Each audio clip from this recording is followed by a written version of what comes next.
This episode is brought to you by our partner, Ice Barrel. Cold therapy was an integral part of my training. When I was a gymnast, I would be in that cold tub after every training session for a number of years, and it's still something I take part of as part of my recovery, my mental health, as well as my performance in and out of the gym. Please check out their FAQ page for everything you need to know about Ice Barrel and cold therapy. If you've never tried cold exposure before, we cannot recommend Ice Barrel enough. They have events all over the US, and we also introduced contrast therapy as an added session at our Power Monkey camp in 2022. It was a huge hit with our campers and coaches alike. We cannot wait to have them back again in 2023 for our 10-year anniversary. Please use Power Monkey, that's all caps, Power Monkey, no spaces, and save $75 off your Ice Barrel. Welcome to the Power Monkey Podcast, where we chat with the best in the world about what they do. I'm your host, Dave Durante, with my co-hosts this week being Mike Service and Jordan Samuel, and we are doing a skill breakdown podcast for you. This one's going to be on the Kipping Ring Muscle-Up, also known as the front uprise in the gymnastics world. We love talking about skill development and some ins and outs in terms of what people are normally cueing and what we envision to be better ways to be approaching movement.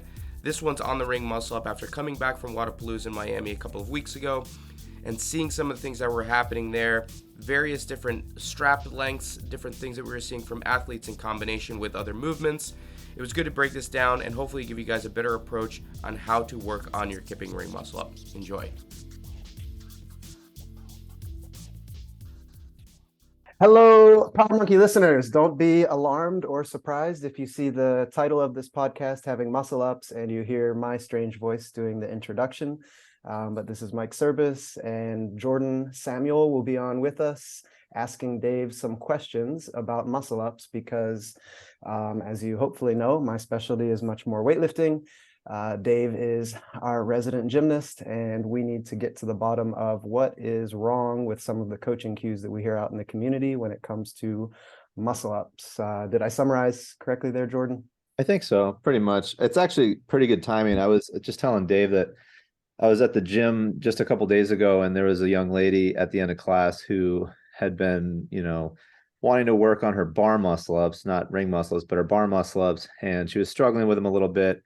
And before I walked over to talk with her about it, there was another, not coach, but an athlete at the gym who was giving her his unsolicited coaching cues, which were very much in line with the coaching cues that we sometimes hear from some people, not all people. But the first thing he was saying was that you need to violently throw your hips at the bar or the rings. Much more like he was stressing that, like, the violent nature of throwing your hips at the rings or at the bar. And then he was saying, then you've got to throw your head forward very violently again. She has a ponytail. And he's like, you got to get that ponytail whipping forward. And I'm sitting here kind of like just cringing in the background, not saying anything until he left. But those two things are cues that I would hear a lot when I first got into, CrossFit and coaching people, is that you got to throw your hips at the rings and you've got to throw your head forward.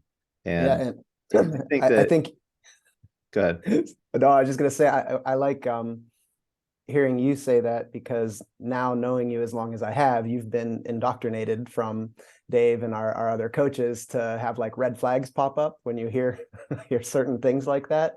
And just for anybody that's maybe a new listener for us, this definitely will not be like a hate on coaching cues thing.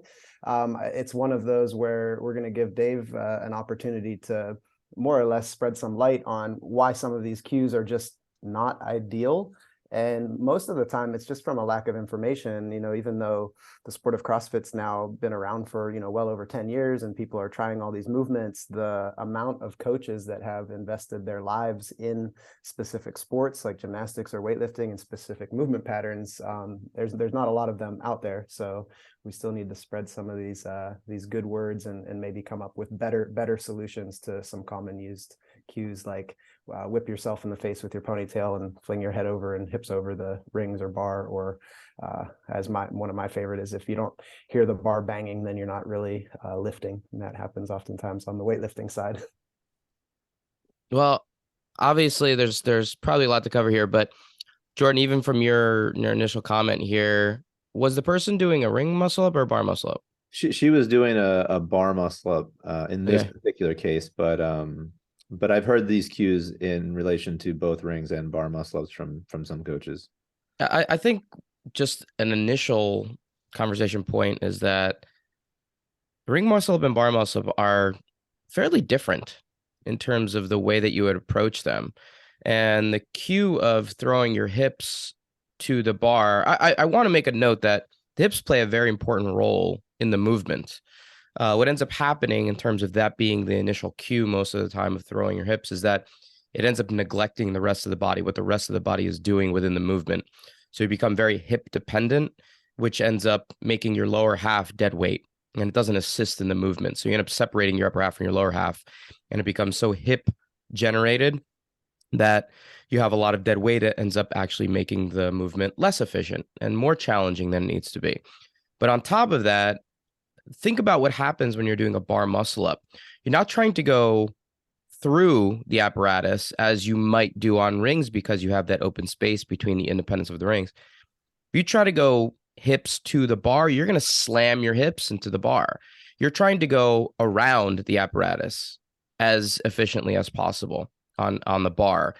So an easy way to think about it is that, you can get away with different strengths and weaknesses on rings versus bar muscle up. If you have a weaker pull on the bar, it's not going to work because you're not going to be able to get to a point where your center of mass is high enough to be able to get on top of the bar.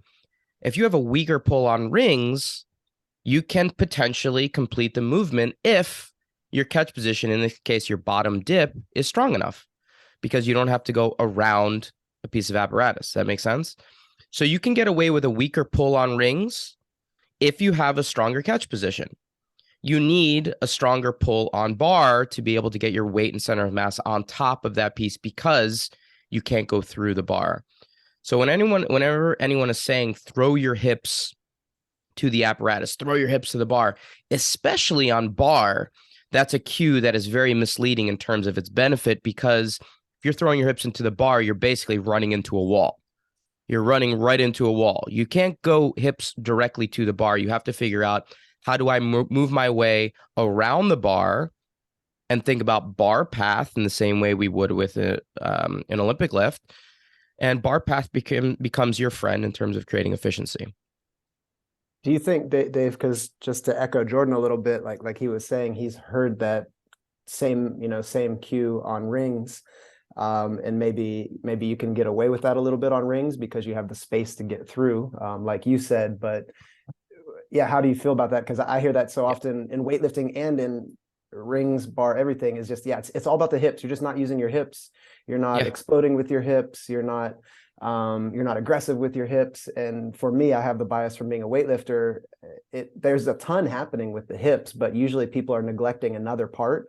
So like in weightlifting, when somebody's, over relying on bar contact with their hips, they're usually having no idea what to do with their upper body. And then everything's just flying all over the place. Mm-hmm. And I think you said a lot of times when the hips are overused, then there's a big neglect on connecting maybe tension through the lower body in that sense. Yeah, I think you hit on something important there, Mike. The idea that there's a connection within the entire body. The whole body needs to be working harmoniously and fluidly together to really maximize that efficiency. Now, the thing that's really important, there's kind of a couple of points that are important here when it comes to the hips being involved on, you mentioned a ring muscle up. The first thing I would mention is that it's very different when your contact point is your feet on the ground in an Olympic lift versus when your hands are your contact point on the rings or on the bar. Your shoulders are now acting in the same way your hips might when your connection point is now your hands. So I would say that the initiation of the movement needs to be coming through more of the shoulders, not to say the hips aren't involved. They absolutely are. But in the same way that the chain of event happens from the ground up with an Olympic lift, the chain of event happens from the hands on the rings. So the initiation of your swing and your kipping action needs to happen more from your torso and your shoulders as opposed to happening through your hips. Now, whenever I see anyone doing a hip to ring type of an action, what that's telling me is that they're initiating the movement early. It's an early pull. It's an early initiation of what can be more patient. And this is like bending your elbows right from a pull off the ground with a barbell. It's the same idea. You're not allowing the swinging action to allow for most efficient movement to happen. That swing is a slingshot. If you can allow that slingshot to fully build and be released at the right time, you're going to create maximum efficiency at that endpoint. So as soon as your hips start to come through the bottom and you haven't fully developed your swing, it's like you're pulling off the bottom way too early. You haven't allowed the swing to do the work for you. So yes, the hips are involved, but normally the cue that actually, I was fortunate enough for the first time to be helping with some commentary at Wadapalooza on the synchro bar and ring muscle-up workout that was on the last day there. And one of the things that we were seeing was, one of the things that I noted was that as you fatigue, an easy way to make sure that body position and technique are staying in place is using your visual eye line, a focal point, something out in front of you. And what I like to tell people is that you shouldn't see your hips. If you're seeing your hips right away when you start and you initiate your pull, it means you're pulling too early. It means you haven't allowed the swing to fully develop. What you should be seeing, ideally, are your toes, which means that you're allowing that that full swing to develop. What's more likely, especially if you're not, a high-level gymnast who've done this for a long time, or more likely someone that's fatigued after a high-volume workout using this movement, is that you're more likely to see your knees, which is also okay with me as a secondary visual contact point. But you should never automatically see your hips. It should be your toes or your knees, and then you initiate the pull. So using that visual contact point will allow the swing to fully develop so your timing can stay intact. We want to kind of prevent impatience by having a visual contact point in place. I think the other part of that probably is, people making sure that they're keeping their eye line neutral and not throwing their head back when they're, swinging. Otherwise, they're never going to see the toes or knees. That's how I trick people. Yes. I trick people with the head position by just telling them to watch their toes. The secondary factor there is what their head is doing. So yes, absolutely. But I try not to overly complicate it. It's fixing another issue by giving them one cue. So instead of overly complicating and saying we should have your head do this other thing, violently throwing your ponytail, whatever it might be, telling them to keep their eyes on their toes allows the swing to fully develop, keeps the timing in place, but also gets their head to be in more of the position that I'd like it to be. So you guys are on the cue wagon, which is important, but that leads me to my thought or my question, mainly for you, Dave, and I probably know the answer, but it's a question for the listeners. I get it all the time, and I hear you all the time as well. Like, I have this athlete that's so close to a muscle up, or they're doing muscle ups, but they get tired and they can't do them anymore. What's the best cue to give them? Like, what cue can I give them? And I think the one thing that we teach as coaches at Power Monkey is, there's great cues. You could even say if the cue fixes what the problem was, then it's a good cue, but identifying like a weakness or a problem and then attacking that. So it's like, so many times we walk into a gym and you see people just trying muscle ups over and over again, or failing lifts over and over again. And I think there's not always enough resource or explanation on determining what the weakness is for an athlete to work on. So where do you go with that in a muscle up? Like, how are you assessing where somebody has a weak point and how to fix it versus just throwing cues at them? Well, I mean, I think it's an impossible answer. I mean, if someone comes up to you without having, any video or knowledge of the person's strengths and weaknesses or where they're at within the movement to be able to say what cue is going to work. I mean, if someone actually gives a cue, that's a poor coach. I mean, that's someone that has no knowledge. It's basically going into a room blind and, expecting to find the way out. It's not possible. So the recommended route to go is to ask more questions and to figure out, you mentioned a couple of things. The person can either not do a muscle up, what's the cue to fix it, or the person can do a bunch and they get tired out after a long workout and can't get that next rep. Those are different answers. Those are completely different answers. And especially with a movement that's as complex as a muscle up, there could be a variety of reasons why the person's not making the movement. It could be grip strength. I hate when people say, like, I'm a nerd about this, where they like dive into it. I just love gymnastics, so I analyze movement, right? Like, I've watched tens of thousands of muscle ups, and I enjoy watching where people's deficiencies are and trying to figure out ways to improve them. But there are so many areas where a mistake can be made in a bar or a ring muscle up that you need to be able to analyze things correctly to be able to give them good homework. Is it a grip issue? Is it an eye line issue? Is it an early pull? Is it not understanding how to effectively use a swing? Is it a mobility issue in your T-spine or underarm soft tissue? Is it a weak catch position? I mean, we have so many people that are just flailing around and using the dynamic action of the swing. They get high enough to be able to catch on top of the rings, but have no understanding of how to catch on top once they're there. And that's where we start seeing a lot of people fall through. We saw it at Wodapalooza again on those long straps, even from high-level games athletes, not being able to control the bottom part of that dip. So to be able to answer that question, Mike, is to me impossible unless you have further information. Mm-hmm. Excuse me. And I mean, you answer. I was hoping you would answer like that, because yeah, I think the best answer to so many of the questions that we get are follow-up questions, and I think we're in different disciplines, but I think we have similar processes in how we coach and how we program, and it's generally asking the right questions of the athletes or the prototype of the athlete that we're trying to program for, and then giving good correctives or good paths or patterns from those questions that we ask. So like you were saying a little bit there in terms of stability in a position, like a lot of athletes in a muscle up, for example, lack stability or strength or comfort in the bottom of a dip.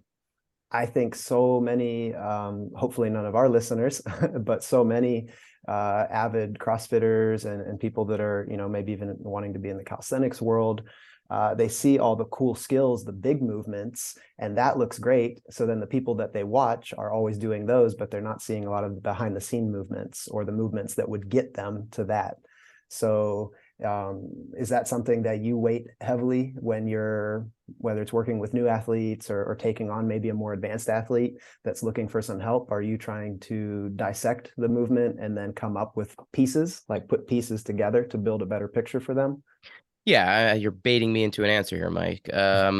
Yeah, well, first, yes, it's a puzzle. It's completely a puzzle, right?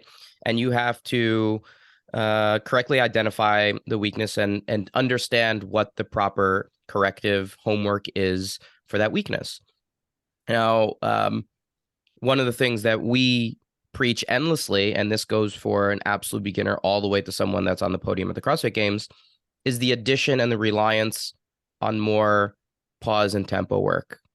And I would highly recommend on ring muscles, obviously, because of the dynamic nature of the apparatus, but anything that requires a dynamic action into a static action, where you're going from something swinging and catching into something static, whether it be on top of the bar, on top of the rings, that requires a very high level of stability within the joint that's required to maintain that stability.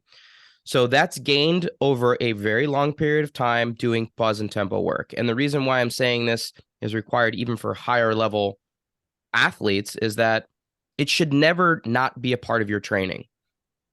It should never stop. Even if you feel like you have 30 muscle ups unbroken, you never stop working on those stability components. You go to a gymnastics gym, every gymnast is spending time on a daily basis working on these stability components, on parallel bars, on rings, on floor exercise, working on continuously refining and improving their ability to stabilize.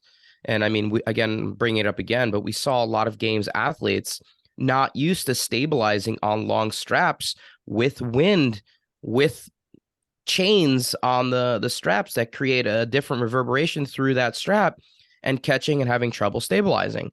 So even athletes at that level need to be working on higher level stability exercises. So for me, it's not something that is just required for a beginner level athlete. This is something for across the board, should be a part of everyone's training. More tempo, more pause work. I know athletes generally are much more open to the idea with their Olympic lifts. I think they maybe just hear it more often when it comes to pause squats and their deadlifting with particular tempo, whatever it might be. But the same approach needs to be happening with their gymnastics movements. And we preach it endlessly. I just hope more people actually start to apply it. Yeah, I mean, that's That's my hope from the weightlifting side. Yeah, there's more voices in weightlifting within the sport of CrossFit right now, so more people have opportunities to hear that. But yeah, we need we need that voice out for gymnastics as well. And I'm sorry to cut you off, Jordan. Oh, that's fine. So kind of piggybacking on that, Dave, you were talking about the Wadapalooza event when the long straps and all the wind and the swinging and all those things is because you see it sometimes even in a CrossFit gym that has long straps and or even maybe even some shorter straps that people start inducing a secondary swing. Is the answer to combating that simply doing more stability work so that you can control it better, or is there some technique that you would typically give somebody to try to battle that secondary swing to stop it so that you can actually be in control of the apparatus as opposed to letting the apparatus kind of control you? Yeah, you put that really well, Jordan, the way you phrased that. Quick gymnastics history here for listeners out there. There used to be 2 ring events in the Olympics for men's gymnastics. There was still rings, which is what most people recognize as the event that's competitive in the Olympic Games today. And there was swinging rings. And swinging rings had extremely long cables. And it was essentially like trapeze. It was gymnastics trapeze with rings instead of a trapeze bar. And the swing on those 2 apparatus, still rings, was named still rings, is named still rings, because the idea is that any movement of the cables is not good. You don't want that. In fact, it's a deduction in the gymnastics world.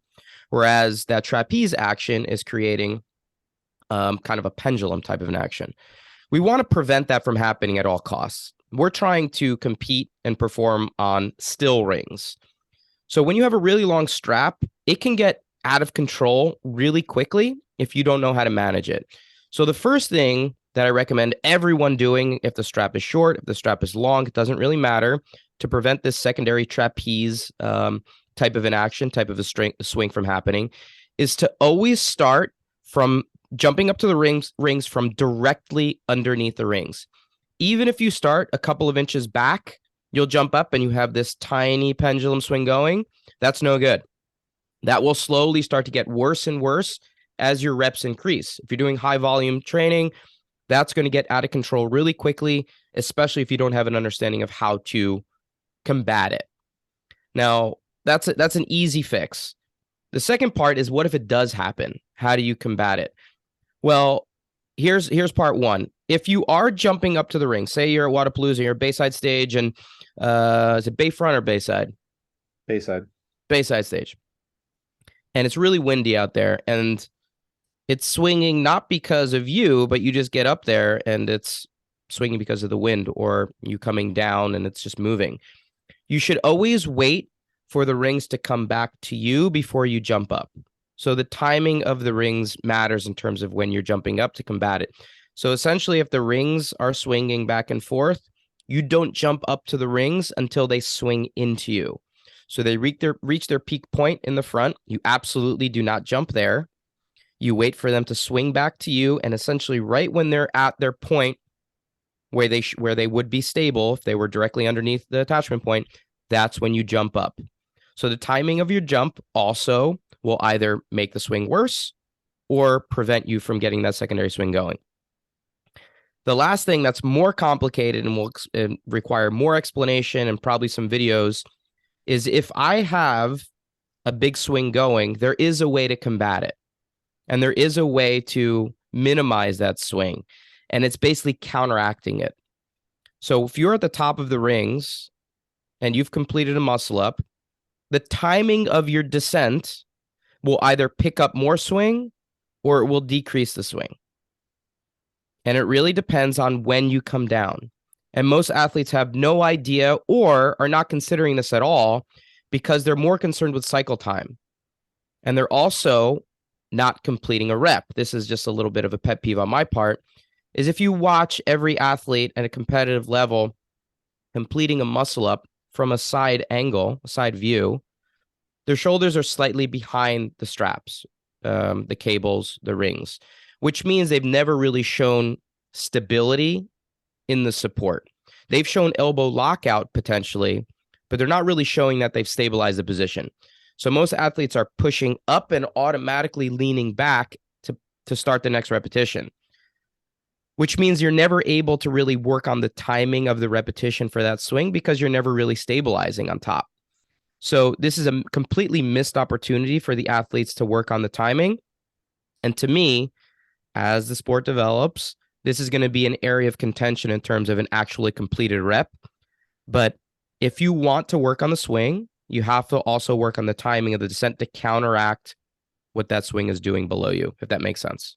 Yeah. Would you say that, because I actually the other day I was in the gym, and this was an indoor gym, so no wind involvement. The swing that was generated was solely due to the athlete's movement pattern. They started directly under the rings, they jumped up. They're doing essentially what you're talking about, where they're pushing from the top of the rings back.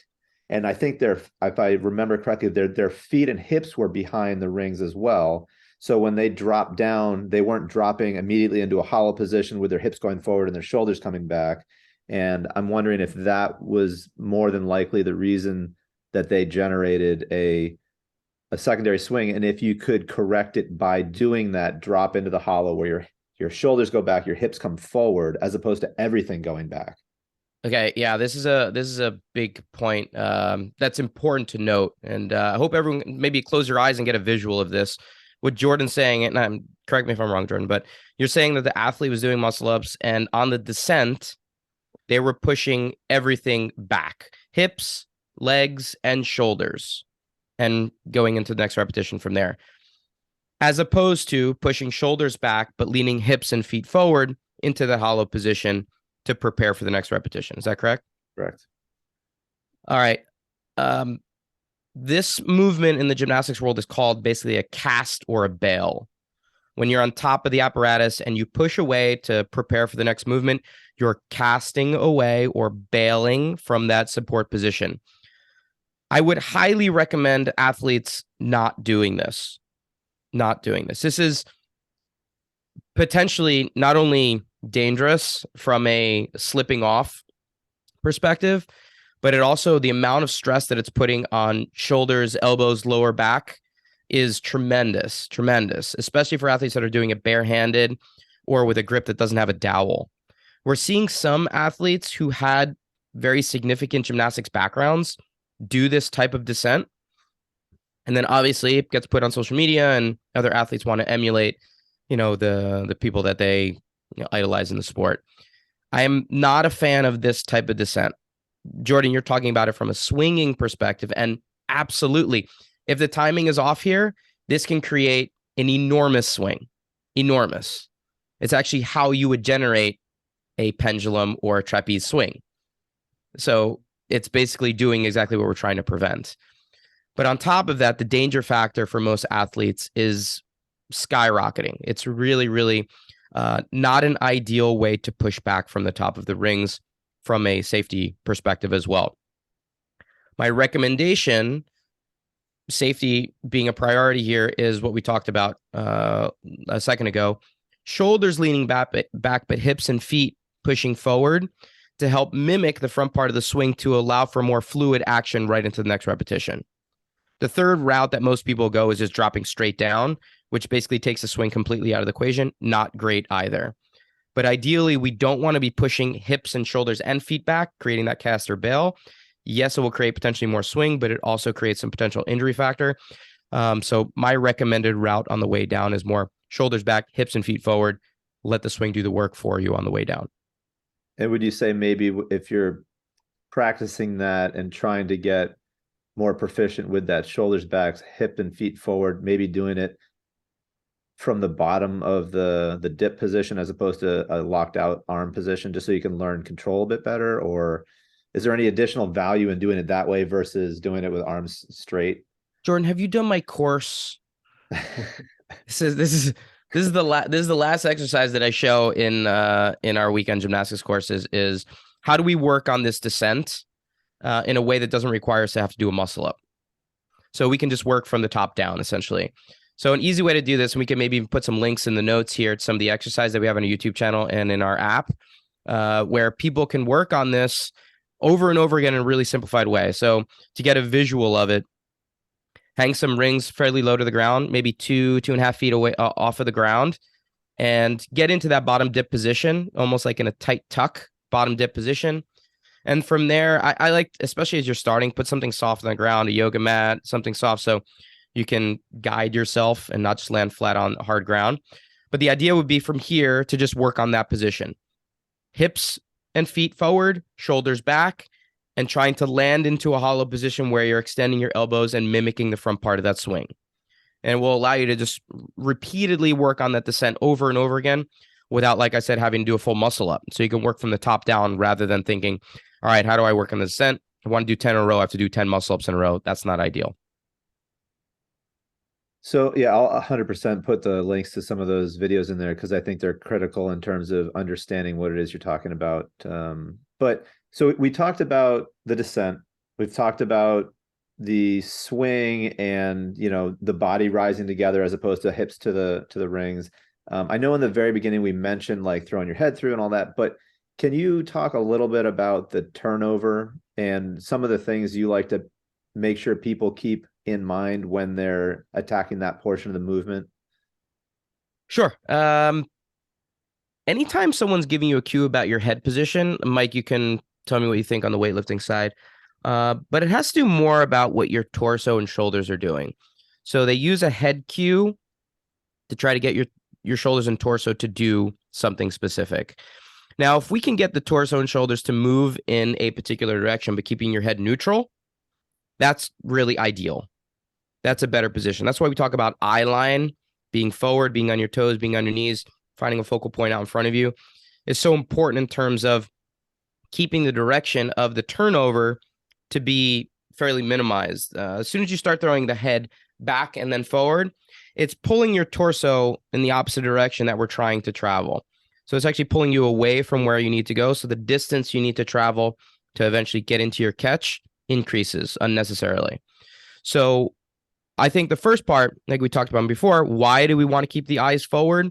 It's because it'll allow the shoulders and basically the trajectory of the catch position to be more efficient, more compact, and to be able to catch a little bit more easily. So, Mike, I'll let you jump in there right now and just tell me what you think in terms of people's thoughts on head position when it comes to an Olympic lift, a snatch, or something like that. Yeah, it's actually there's a similarity and then I guess a difference, and maybe difference isn't the right word, but how you talk about the head position is probably how I would talk about the shoulder position in weightlifting, especially at like extension. So when you're changing direction, which is similar to the turnover on the muscle up, you're a little bit changing direction there. And so many athletes and coaches are always trying to get the shoulders to lean back, to like finish or get more out of the pool or get away from the bar. Whereas I think the much more efficient way, which would line up with, keeping your head more neutral, is that you keep your shoulders more neutral and you keep your control and your body line much more consistent. That can be, I guess this would be my question that would come out of that, though, is when I'm thinking about it, a lot of the athletes that maybe lean back more than they should when they're lifting also have some limitations mobility wise. So like if somebody could visualize the finished position of a snatch or a clean, you need a lot of internal rotation in your shoulder to have a good bar path there. And the way around that, if you're tight in the shoulders, is to lean back. So I'm wondering from your side, when you've worked with athletes that maybe throw their head aggressively, could some of those even be doing that to compensate for not having such a deep dip or, different pieces like that? Yeah, I think that's a really good point. And that's actually the last thing I was going to mention. Instead of thinking like with the catch position, letting the torso basically create almost like a rainbow action, like this semicircle action to catch right on top of the ring, creating the same pattern of the top part of the ring. That's kind of what you want. You want the shoulder to kind of follow the upper portion of the ring itself. But what the elbow is doing. So the way you keep the torso a little bit more upright in the eye line forward is, instead of thinking about throwing the shoulders forward, thinking more about pulling the elbows back. So this will help keep the torso into a better position. Think more about pulling elbow back, keeping the shoulder upright. And I think that's a more appropriate cue to be thinking about how to catch. And then that will require, do I have a good dip position? Do I have the mobility to be able to take advantage of what we were talking about in terms of creating stability, strong, comfortable, mobile in the bottom part of my dip, so I can apply it to a better catch position? Yeah, I think that's a big part. I'll just say that real quick, Jordan, and let you go. Is I think even for a lot of coaches understand that there's a need for optimal mobility in movements, but maybe where the limitation could be coming from. And from a weightlifting side, I think there's a lot of newer weightlifting coaches that maybe haven't realized the amount of internal rotation that happens on the turnover of a pool. And yeah, I think a lot of general coaches within the CrossFit community haven't even been exposed so much to like how important it is to have a very deep, comfortable, strong dip, and what an advantage that can be.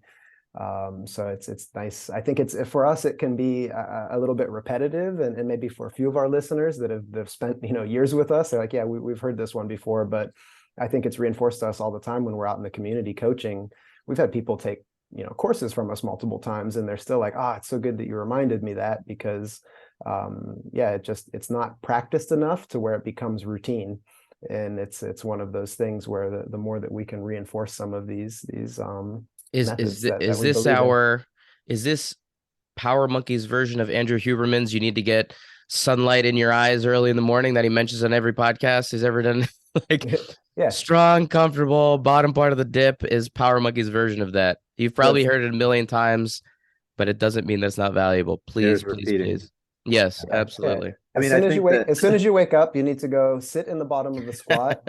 As you look out into orange light. Yeah. As you mimic the bottom of your dip, as you stare at the sun. Like we got. Oh, that's a great position. Bottom of the squat and bottom of the dip at the same time. We're gonna go back to our roots. That's the new Power Monkey logo. That's the new logo. Power Monkey Fitness Equipment will come up with a new bottom squat, bottom dip contraption. I think that, so you mentioned something when you were commentating over the weekend at Wadapalooza, and it made me think, and like what we're talking about now in regards to, having a long, long swing,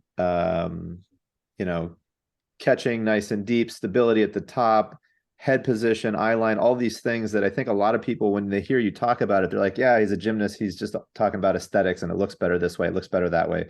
But I think what maybe some people are missing, because so many folks are worried about the intensity of their workout all the time, is that these things that you're talking about, yes, they might make the movement look prettier, but they're all intentional and they're functional and they're meant to be there to help not only you to show control and to be safe, but to help you achieve a higher capability in the movement and be able to do more reps and be able to do them for longer and be able to do them more easily and with less effort.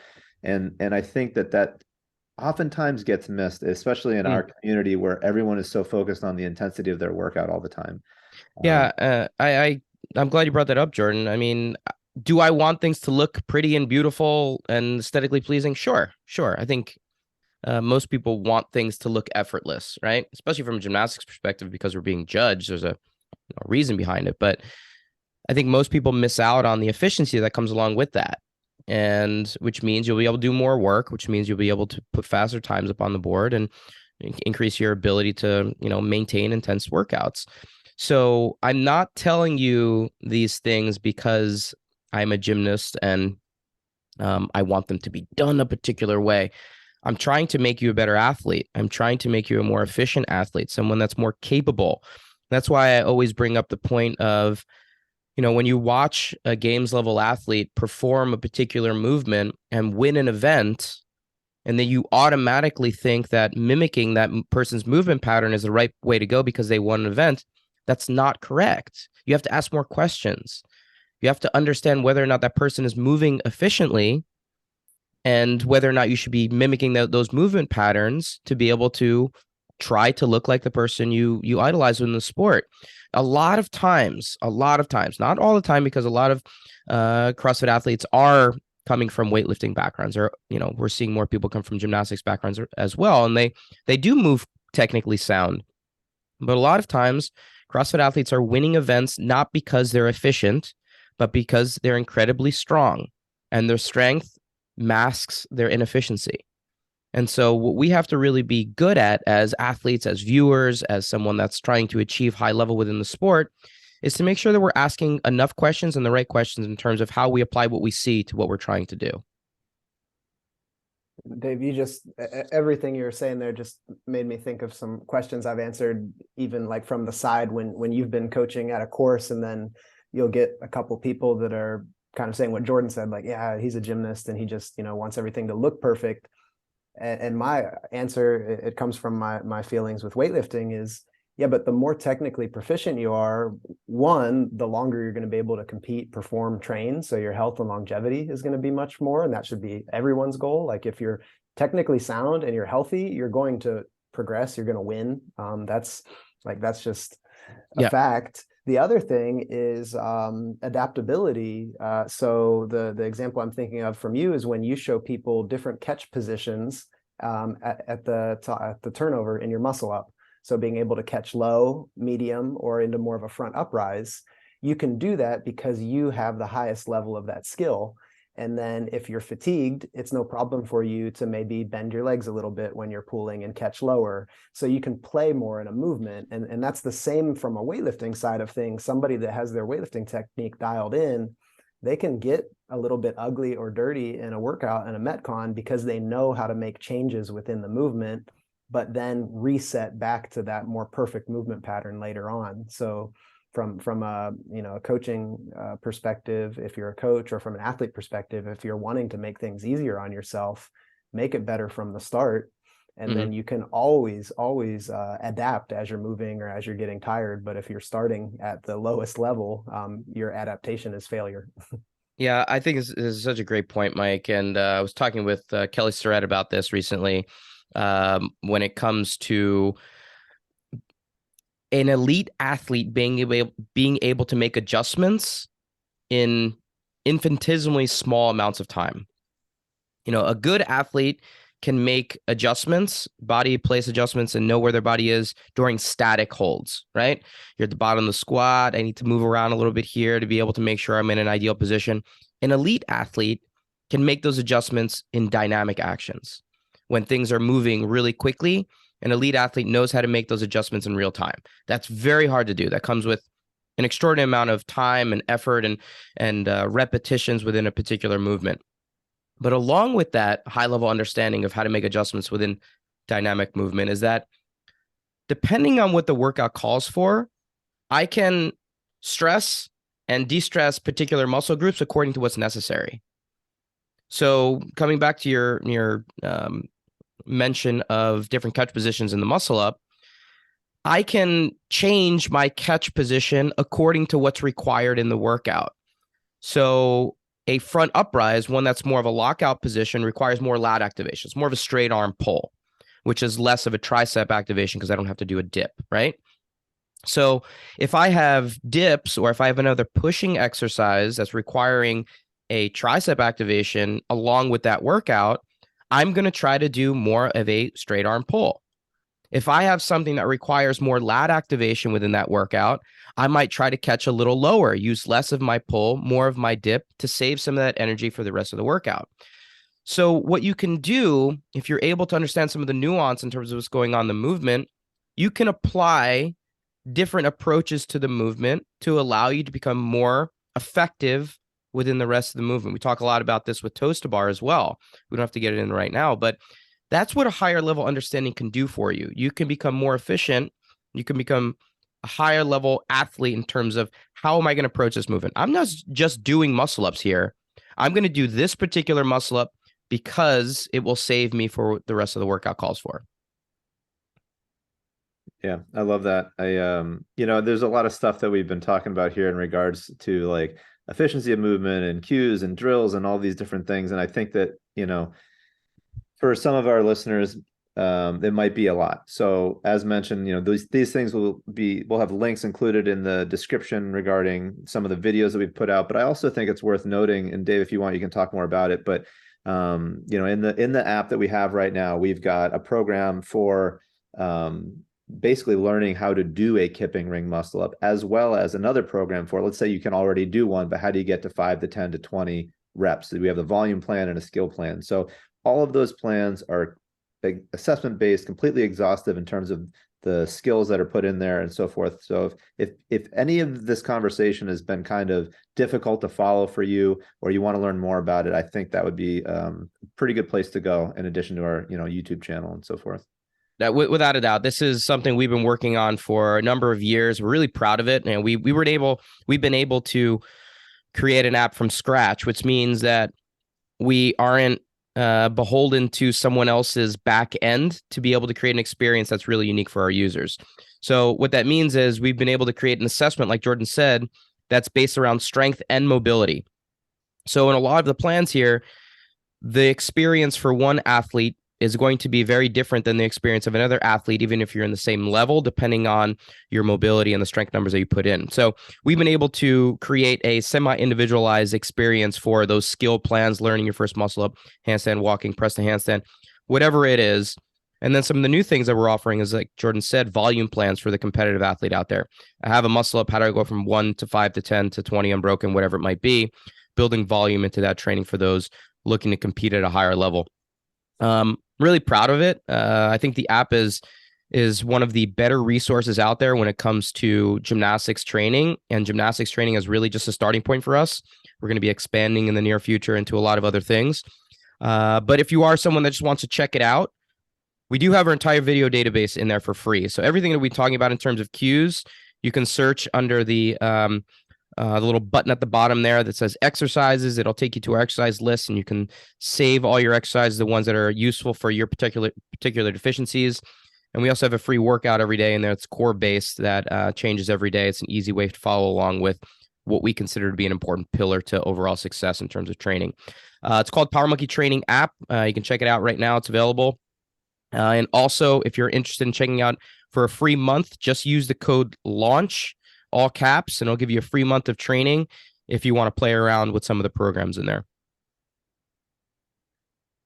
I think as far as movement-based podcast goes, we should probably cut it there before it gets too nuanced in some of the other areas that people have difficult following. So yeah, the only other thing I would say, absolutely, the only other thing I would say is send us questions. I want to know what questions you guys have. We talk internally so much about the things that come to us from our courses and what we internally have issues with whenever we're training, but we want to hear from you guys. So send us questions. Let us know if there's another area that you want us to work on in terms of movement breakdown, and contact us at Jordan at Power Monkey Fitness, Dave at Power Monkey Fitness, Mike at Power Monkey Fitness, info at Power Monkey Fitness. Email us, text us, send us DMs on Instagram. We want to help out as much as possible, so make sure that we're dealing with the content that matters most to you guys. Yeah, hopefully we'll reinforce it more and more. The more that you all ask from listening to these episodes, we want to make these more regular. So this one went maybe a little longer, but maybe you like it to be longer. So let us know, and we're going to try to have a little bit more of these types of conversations to talk about the skills and the disciplines and the components of our training that we really love and are passionate about. Awesome. Thanks for the time, everybody. We appreciate it, and catch us next week for another new episode.